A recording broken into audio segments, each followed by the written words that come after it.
UAE అమెరికాకి ఊహించని దెబ్బ కొట్టింది. దెబ్బ అంటే కావాలని కాదు. తన మీద జరుగుతున్నటువంటి దాడుల్ని ఆపడానికి తన యొక్క ఏదైతే యూఏఈ అభివృద్ధి అనే పదంతో ముందుకు వెళ్తుందో, ఈ అభివృద్ధిలో భాగంగా రియల్ ఎస్టేటు, పర్యాటకం, అలాగే మరో కొన్ని ఇన్నోవేషన్స్ ఇవన్నిటి ద్వారా ముందుకు వెళ్తున్నప్పుడు ఈ యుద్ధం అనేది, అమెరికా ఇరాన్ యుద్ధం అనేది తనకి శరాఘాటంగా మారింది.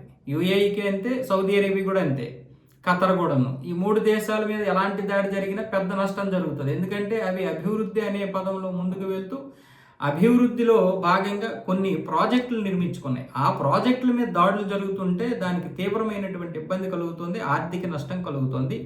దేశం మరింత నష్టపోతూ వెనక్కి వెళ్ళే పరిస్థితులు ఉన్నాయి. కాబట్టి ఇప్పుడు ఈ 3 దేశాలు కూడా కీలకమైనటువంటి నిర్ణయాలు తీసుకుంటున్నాయి. అందులో భాగంగా యూఏఈ ఏం చేసిందంటే, ఏదైతే ఇరాన్కి చెందినటువంటి ఫారిన్ ఫండ్ బ్లాక్ చేశారు అమెరికా వాళ్ళు, దాన్ని విడుదల చేసేసింది. అంటే ఇక్కడ ఉన్నటువంటి ఫండ్ ఏదైతే ఉందో, ఈ యూఏఈలో ఉన్నటువంటి ఫండింగ్ మొత్తం 2 టన్నుల బంగారం కూడా ఇచ్చేసింది. ఇదిగోండి మీకు 2 టన్నుల బంగారం మీకు ఇవ్వాల్సింది ఇచ్చేస్తున్నాము, మీరు తన్నుకు చావండి కానీ దయచేసి మా వైపుకి రాకండి. అలాగే $3 బిలియన్ కూడా ఇచ్చింది. $3 బిలియన్ పాటు తన దగ్గర ఉన్నటువంటి సెకండ్ హ్యాండ్ 15 ఎయిర్ క్రాఫ్ట్లు కూడా ఇచ్చింది, అంటే విమానాలు. ఇందులో లగేజ్కి సంబంధించినటువంటి కార్గో విమానాలు ఉన్నాయి, అలాగే మామూలుగా మనుషులు ప్రయాణించేటటువంటి ప్యాసింజర్ విమానాలు కూడా ఉన్నాయి. మరొక 15 విమానాలు కూడా ఇస్తామని మాట ఇచ్చింది ఈ యూఏఈ.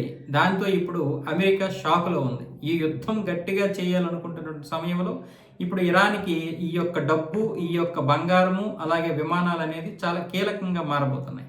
విమానాలంటే సివిలియన్ విమానాలు, అవి యుద్ధానికి చేయాల్సినటువంటివి అయితే మాత్రం కాదు.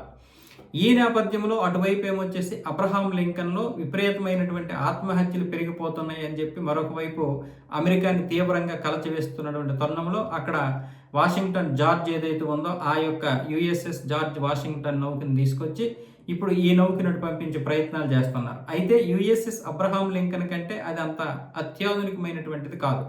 ఇది అత్యాధునికమైనటువంటి నౌక. కానీ ఈ నౌకలో ఉన్నటువంటి వారు గత 265 రోజులుగా ఇందులో ఉండిపోవడం, పూర్తిగా ఫుడ్ కొరత, అంటే ఆహార కొరత, అలాగే నీటి కొరత, బాత్రూముల పరిస్థితి బాగోక రోజు యుద్ధం చేయడం వల్ల నిద్ర లేక వాళ్ళు మానసిక క్షోభకు గురై ఆత్మహత్యలు చేసుకుంటా ఉన్నారు.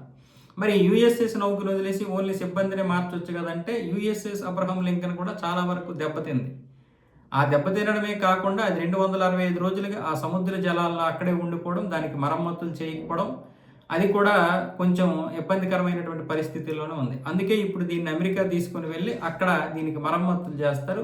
ఈలోగా జార్జ్ వాషింగ్టన్ వచ్చి ఇక్కడ సేవలు అందిస్తారు. ఇలాంటి తరుణములు యూఏఈ చేసినటువంటి పనికి ఇప్పుడు అమెరికా విలవిల్లాడుకుంటుంది.